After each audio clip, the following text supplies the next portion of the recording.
Hey, welcome back! Today I'm going to be talking about music in Shakespeare. And if you've been following my channel for a little while, you may have noticed that I have unpacked the songs of several of the plays, but recently, specifically, the play Midsummer Night's Dream and The Tempest. And so I'm going to be talking specifically about music in those two plays.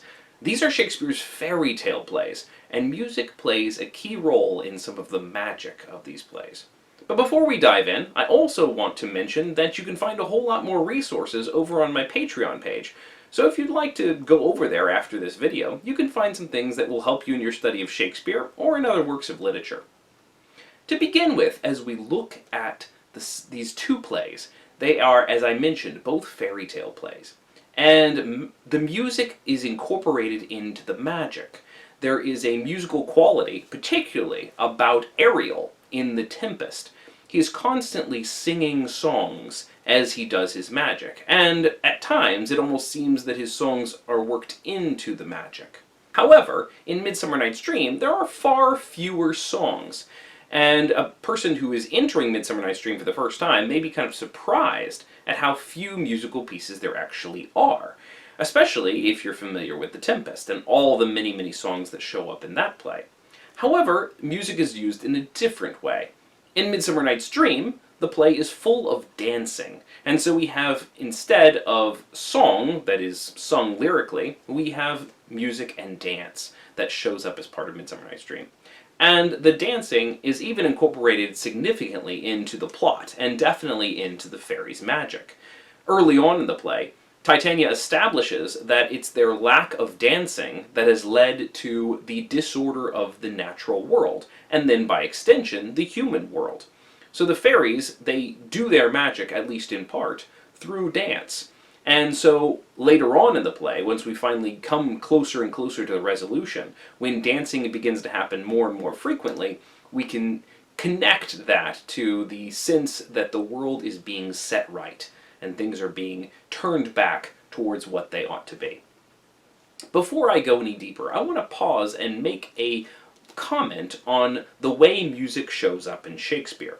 Now, there are some fascinating studies of music in Shakespeare. I particularly like this book by David Lindley. It is a book called Shakespeare and Music, and he does a great job of unpacking many of the complex ideas that I'm going to briefly mention right now. First of all, it's important to notice who sings or performs music and who doesn't in a Shakespeare play. There are always the drunks and clowns, who are frequently very, very musical. In fact, that's part of their role, is to express things through song. And so when we have a character like Bottom in Midsummer Night's Dream, he gets a song, a ridiculous song, in the middle of the play. But also, in the play Tempest, we have the clownish characters of Stephano and Trinculo, and as he's with them, Caliban as well. And they all have a few musical pieces where they sing their drunken songs. So we see that clowns and drunks get a kind of musical role in Shakespeare's plays. However, we notice that royals and courtiers don't ever sing, with very few exceptions. Generally, if you are royalty, or if you are a member of the court, instead of singing yourself, you would have a servant, a musical servant who would come up and sing for you. And so Ariel, as he sings to Prospero, Prospero doesn't ever sing, but Ariel sings for him. In other plays, we will see that the royals and the courtiers don't generally sing.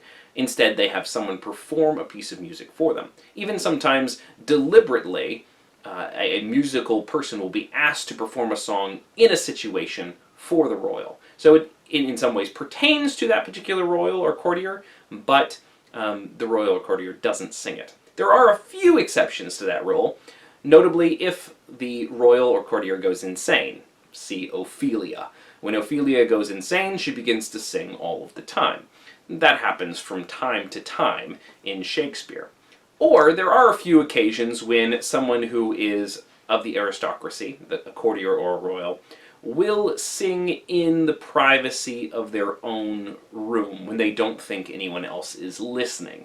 So if you think of perhaps Benedict, who sings to himself that ridiculous love song that he tries to write for Beatrice, or for example, Desdemona in Othello, who sings to herself as she is getting ready for her husband, and that that sort of deeply touching willow song that is sung in that moment. Those are some of the exceptions, but generally it's the servants who perform the music, and it's the clowns, but it's also the insane who perform music in Shakespeare's plays.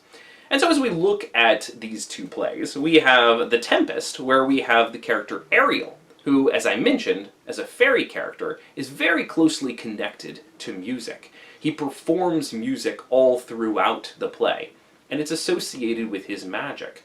We also have the clownish characters, as I mentioned, Trinculo and Stephano, and they perform music as well. It's been interesting to note that sometimes their music almost seems a parody of some of Ariel's more ethereal and elaborate songs. And so that magical quality of music that runs through the whole aisle.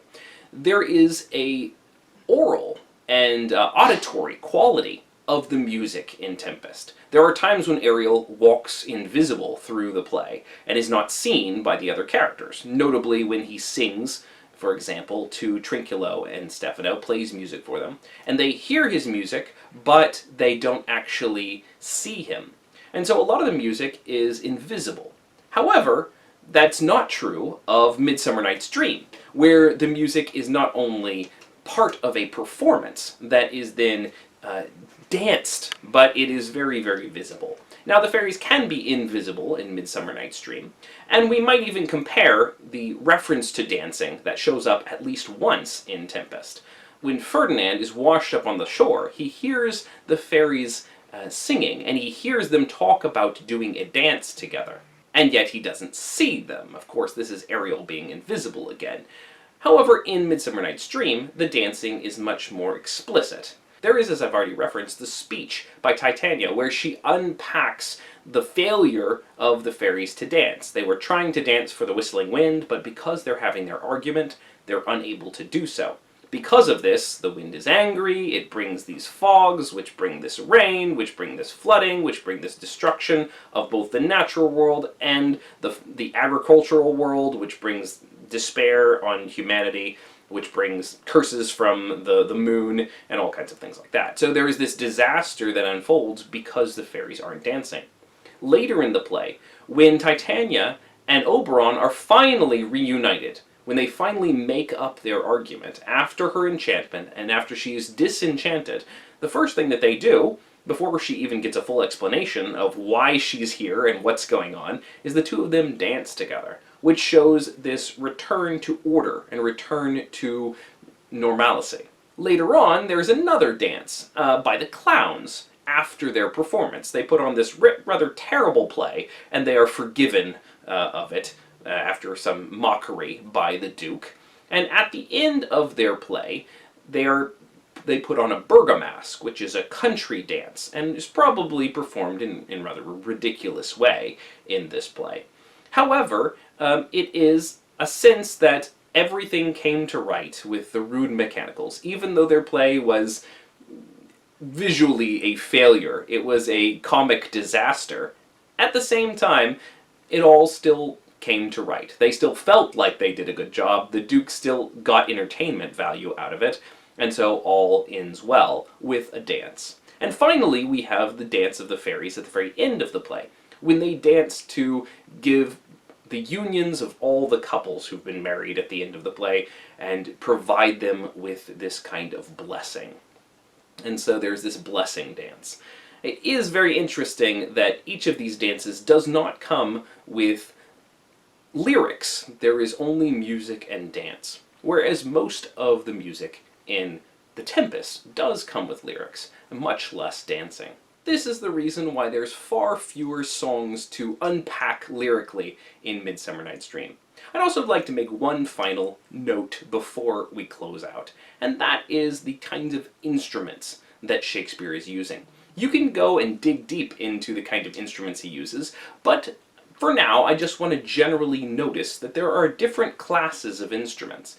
He references lots of instruments in his book. He was very interested in music, obviously.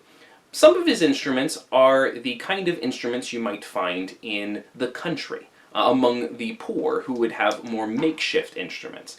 In Midsummer Night's Dream, bottom refers to the tongs and the bones. We might consider something percussion like the spoons. If you've ever seen the Spoon Lady, she's pretty fantastic, and if you haven't, you should definitely check her out. But these kinds of instruments are the makeshift instruments of those people who are making music with what they have on hand. On the other hand, you have the more elegant music of the court, the stringed instruments like the lyre, for example. Now, in a Shakespeare performance, these kinds of instruments would have to be performed in a smaller setting. It was more difficult to perform with these instruments in a wide open area. Which is why some scholars have commented that some of Shakespeare's later plays have more musical elements to them, because his troupe was doing better, and they were able to perform in a more elevated place, and even to perform in a more closed audience with royalty, which allowed for more dynamism in his musical instrument choice. Chamber music as opposed to the music of the outdoors. But we shouldn't forget the music that he often incorporates into his earlier plays, and into his more military plays, and that is the music of the military. There are the horns, the fifes, the timbres. These drums and pipes that would be played often as part of a military march. And we see those sorts of things that show up throughout. The world of Shakespeare music and instrumentation is really a fascinating one, and one that I don't have time to go fully in depth in. But I hope I've piqued your interest and give you something to dive deeper into. If you're already a fan of Shakespeare and of the music and songs within Shakespeare, this will give you something to delve a little deeper into and find a whole lot more layers of meaning and richness to your study. Thanks for watching. Make sure to click to subscribe and to go visit my Patreon, where you can find other resources that will help you, and I will see you next time. Bye-bye.